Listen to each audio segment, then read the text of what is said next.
परीक्षित को हर हर गंगा के किनारे कथा सुना रहे कि हे राजा परीक्षित, जब वामन भगवान ने कहा कि ऐसे नहीं, पहले आप तिरमाचा कीजिए तब मांगेंगे, तिरमाचा किया तो वामन भगवान कहने लगे हमको 3.5 पैग सिर्फ पृथ्वी चाहिए।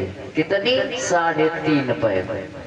तो राजा बलि हंसने लगा और कहने लगा एक तुम्हारे वित्त वित्त भरे की पाए तो कत्ती ना पिबे और रुपया पैसा मांगी होते 10 20 50 बीघा मांगी होते 3.5 पर कत्ती खटिया बल्ले होना ना पिबे हो। राजा बलि हंसने लगा और बोला अरे मांगा तो तुमने क्या मांगा,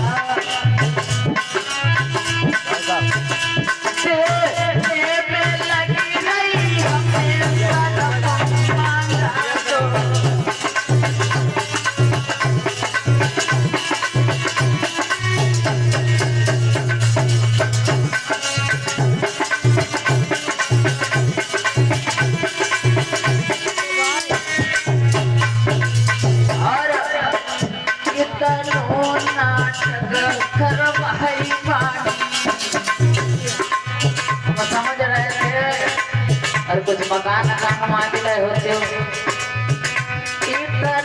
नाटक कर पाई पृथ्वी 3.5।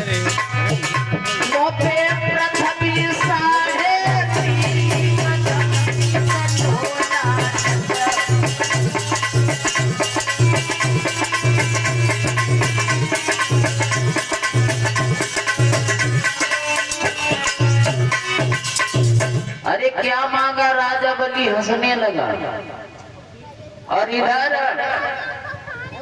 शुक्राचार्य की खोपड़ी टनक गई और भाग खड़े हुए।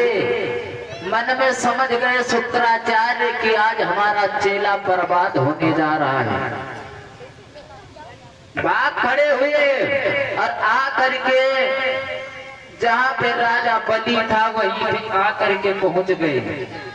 और जब वहां पे आकर के पहुंचे तो राजा बलि को शुक्राचार्य समझाने लगे अरे इस छड़िया को तुम नहीं जानते हो।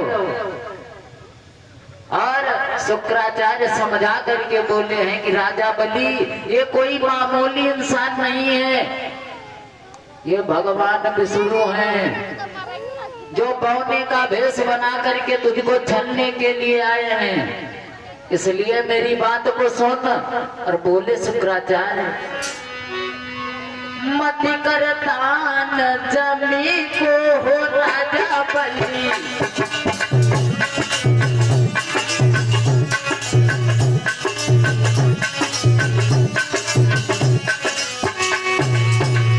अरे मत कर दान जमी को हो राजा बलि, मत कर दान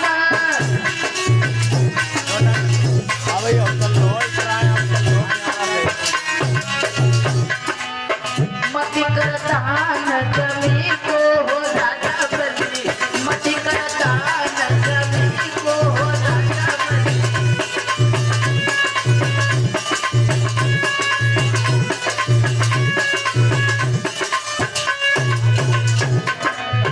और समझाने लगे हैं शुक्राचार्य अरे जाइए हिरणा को समारो,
नहीं जानते हो। शुक्राचार्य समझाने लगे, अरे जो तुम्हारे पूर्वज हिरण्याकश्यप थे उनको इसी ने मारा था शेर का भेष बना करके। आज उसी समय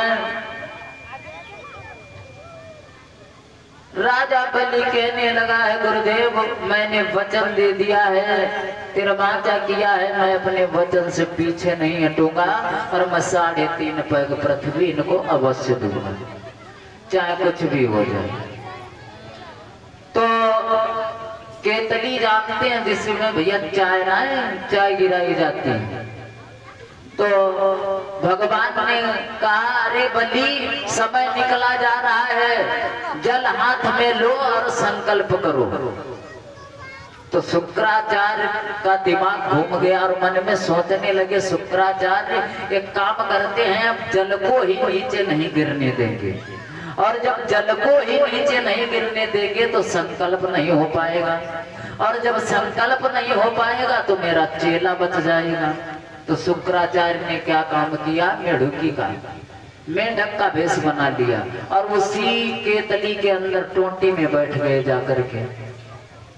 और भगवान क्या नहीं जानते, तन की जाने मन की जाने, जाने चित्त की चोरी, और बाप प्रभु से का छुपी जाके हाथम डोरी। प्रभु ने क्या काम किया, एक डाभ निकाला, डाभ जानते हो जिसको कुश बोलते हैं, तो बड़ा नुकीला डाभ निकाला है भगवान ने, और क्या काम किया, लीला में लीला धरने भी लीला की शाखा जोड़ी डाली, और कुश की नोक चला करके झट पाई आंख खोल डाली।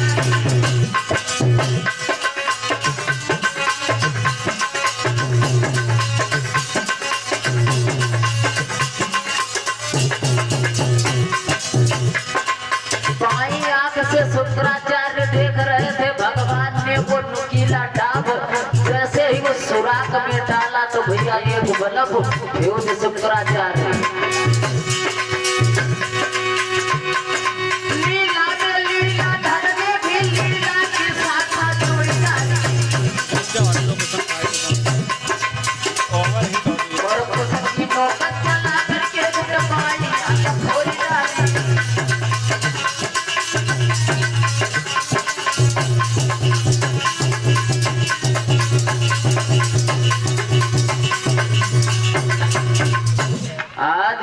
भगवान ने जैसे ही वो नुकीला डाब टोंटी में डाला है, शुक्राचार्य की बाई आंख फोड़ दी, फूट गई। शुक्राचार्य भाग खड़े हुए,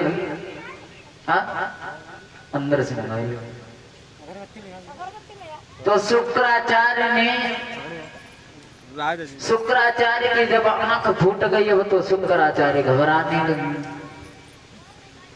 और जब घबराने लगे अब तो भैया टोंटी के बाहर निकल आए, और जब टोंटी के बाहर निकल आए जल नीचे गिरा, और जब जल नीचे गिरा संकल्प हुआ। जब संकल्प हो गया बलि कहने लगा, चलो अच्छा नापो तुम अपनी 3.5 पैग पृथ्वी नापो।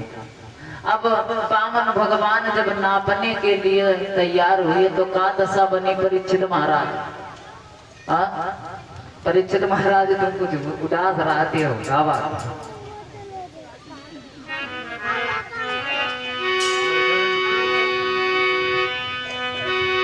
कि गोपी स्वरूप की छाया ने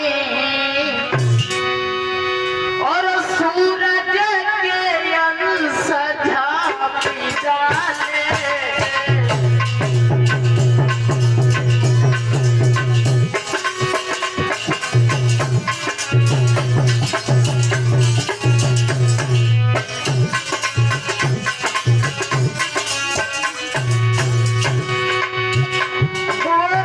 स्वरूप की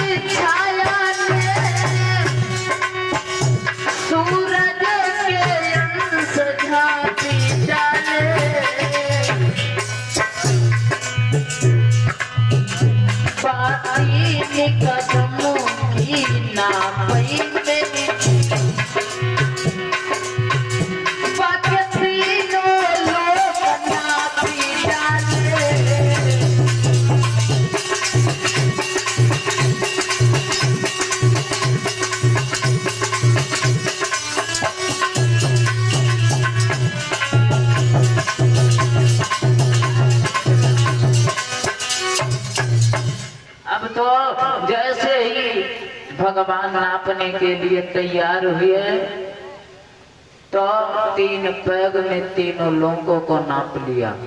और जब तीनों लोगों को नाप लिया तो राजा बलि पेट पकड़ करके बैठ गया। भगवान कहने लगे अभी क्या हुआ, अभी हमारा आधा कदम बाकी है, वो भी लाओ। वो कहां से दोगे? तो राजा बलि कहने लगा हमारी पीठ नाप लो, पीठ। बोले फिर भी पूरा नहीं होगा। अब तो राजा बलि कहने लगा ठीक है प्रभु, मैं अपनी रानी विंध्यावली के पास में जाता हूँ और उससे कुछ सलाह लेता हूँ। श्री सुखदेव जी भगवान बोले कि हे राजा परीक्षित, राजा बलि आकर के विंध्यावली के पास में पहुंचा और कहने लगा हे भद्रे, हमारे यहाँ एक साधु बाबा आए थे और उन्होंने 3 पैग 3.5 पैग पृथ्वी मांगी थी। 3.5 पैग पृथ्वी और 3 पैगों में उन्होंने तीनों लोगों को नाप लिया, भी आधा कदम देना बाकी है। इसलिए मेरी बात को सुनो।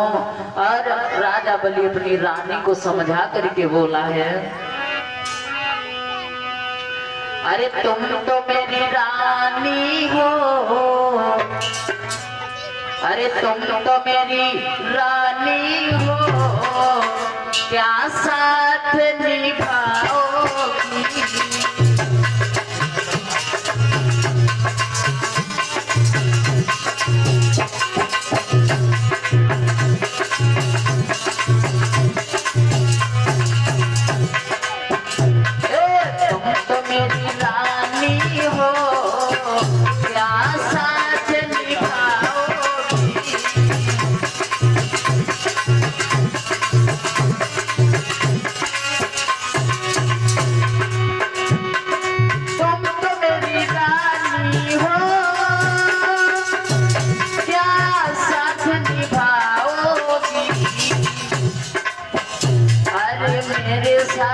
चल करके, अरे मेरे साथ चल करके क्या पीठ नपाओगी?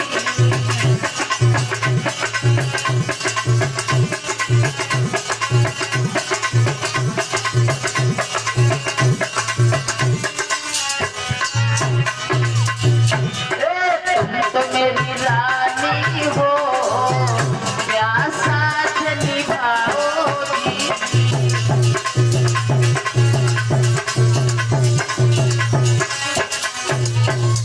आज जैसे ही विंध्यावली को समझा करके राजा बलि कहने लगा है हे भद्रे, इसलिए आधा कदम देना बाकी है उन बाबा को, क्या तुम हमारे साथ में अपनी पीठ नपवाओगी?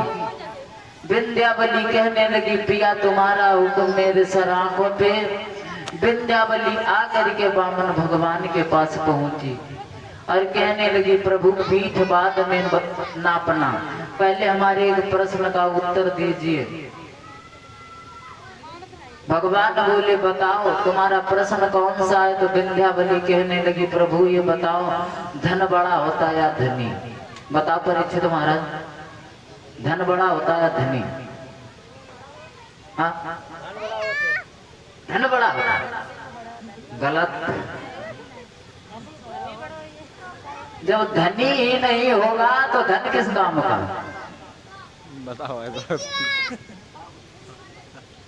जब धनी ही नहीं होगा तो धन किस काम का?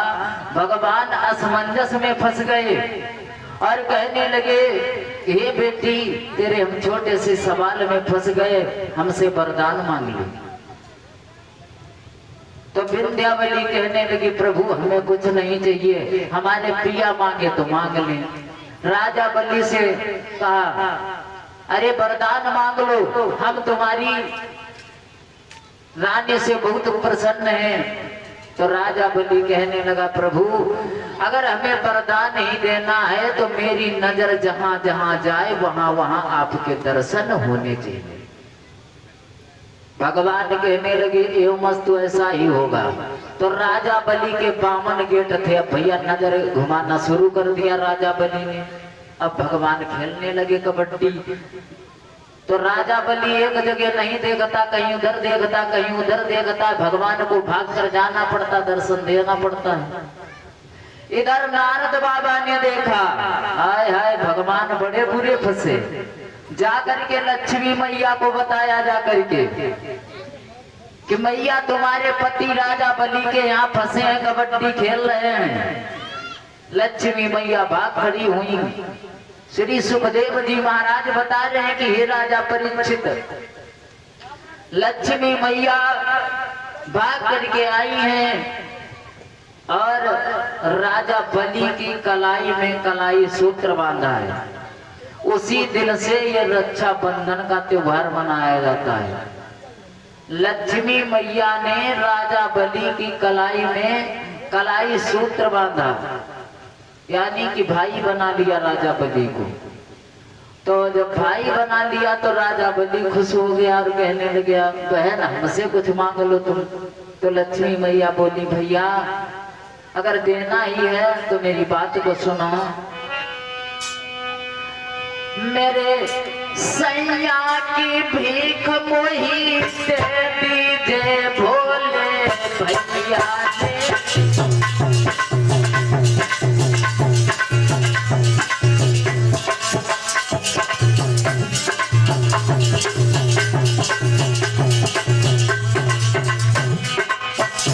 मेरे सजना की भीख मोही दे दीजिए भोले भैया जी।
लक्ष्मी मैया कहने लगी, भैया अगर हमें देना ही है तो हमारे पिया को हमें दे दो, हमारे पिया को हमें दे दीजिए। तो इधर जब ऐसी बात कही है, राजा बलि ने भगवान को लक्ष्मी मैया को दे दिया। लक्ष्मी मैया भगवान को लेकर के क्षीर सागर में आ जाती हैं। बोलिए गुरुदेव भगवान की, साचे दरबार की। तो आइए भक्तों, एक छोटा सा भजन और उसके पश्चात आरती और प्रसाद, और शाम की बेला में आप लोगों को झांकी के माध्यम से कथा सुनाई व दिखाई जाएगी। ये भी भजन संत कबीरदास जी का लिखा हुआ है। कबीरदास जी ने निराकार ईश्वर की वंदना की, और निर्गुण उसे कहते हैं जिसमें गुण ही गुण हो। बड़ा ही प्यारा भजन। किस हाड़ मास के पुतले पे क्यों इतना फिदा हुआ है।